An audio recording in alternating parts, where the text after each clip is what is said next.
Hello candidates, I am going to dictate you a passage of 800 words. So please get ready for the dictation. The dictation will start after 15 seconds.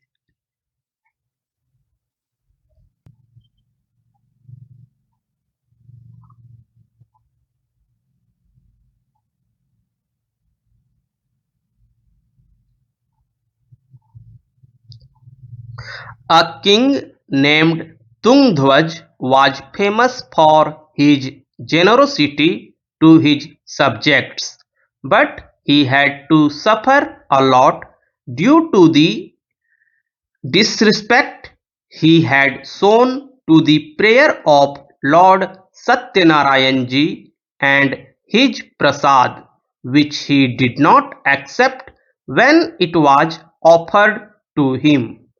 One day, when hunting in a forest, he sat down under a tree. There he was a few villagers doing the prayer of Lord Satyanarayan ji. The king saw all this, but due to his false ego, neither did he join them nor bowed down to the idol of the Lord. When the villagers gave him the prasad, he did not accept it and went away from there. When the king reached his kingdom, he saw that everything was destroyed and all his 100 sons were laying dead on the floor. The king realized that this had happened all due to his false ego. So, thinking, he started walking towards the place where the villagers were doing their prayers. There, with them, he did the prayers of Lord Satyanarayan ji and had the prasad and put it in all his sons' mouths. By doing this, all his sons became alright. He got back all his wealth and comforts of life, and finally, in the end, after he died, he went to heaven. Anybody who keeps this fast with full faith and recite the prayers of Lord Satyanarayan ji, all his wishes will be fulfilled. With the grace of the Lord, he will get eternity. The wealthless will receive wealth and will go to heaven and finally will come out of the circle of birth and death. The names of the persons who kept this fast and took rebirth are as the Brahmin took birth as Sudama, and in his entire life he served the Lord Krishna and attained moksha. King Ulkamuk took birth as King Dasrath, and in that life he became the father of Lord Ram and attained eternity. The merchant took birth as King Murad, who cut his son in half and offered to the Lord and got moksha. King Tungdhwaj took birth as Kevat, who took Lord Rama across the river, served him, and got moksha. India's year-long presidency of the G20 and leadership of the Shanghai Cooperation Organization should not blind us to the persisting challenges the nation faces due to a concatenation of circumstances.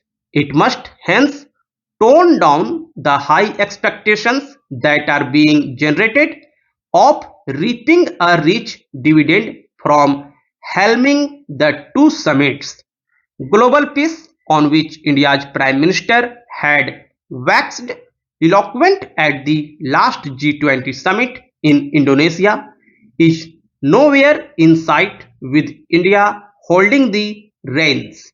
Instead, everything points to a further deterioration in the geopolitical climate and to a distinct possibility of impending conflict.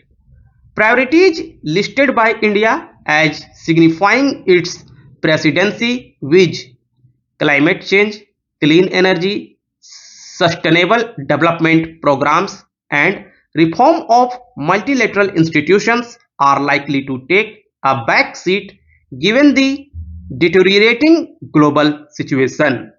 Consequently, hopes of reaping a rich dividend from the symmetry may be misplaced. India also needs to be aware that the importance of the G20 appears to be declining in today's world. The SCO seems to have somewhat greater traction. During its presidency of the two institutions, India may well be called upon to chart a course that balances the contradictory demands of the G20 and the SCO, and even more so that of the global south. All this leaves little room for grandstanding, and India should proceed with caution. Sometime in 1992, it was noticed that frauds and irregularities involving colossal amounts of money were committed by certain stockbrokers and other persons, as also by certain banks and financial institutions. The amounts involved in the said fraud and or irregularities were estimated to run into several thousand crores. The central government therefore formed an opinion that it was necessary to take immediate steps to try offences relating to such transactions in securities and for matters connected therewith or incidental thereto. The President of India thereupon promulgated an ordinance on 6th June 1992 known as the Special Court Ordinance 1992, and the said ordinance came into force on the same day.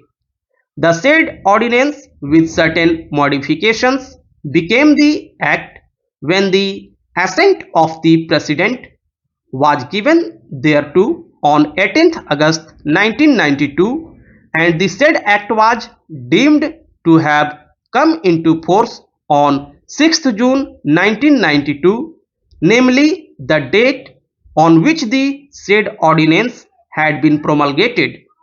On 6th June 1992, the central government had also framed certain rules under the provisions of Section 14 of the said ordinance known as the Special Court Rules 1992. The said rules came into force on the 6th June 1992 and continue in force after the enactment of the Act under Section 15 under bracket 2 of the Act and or Section 24 of the General Clauses Act 1897.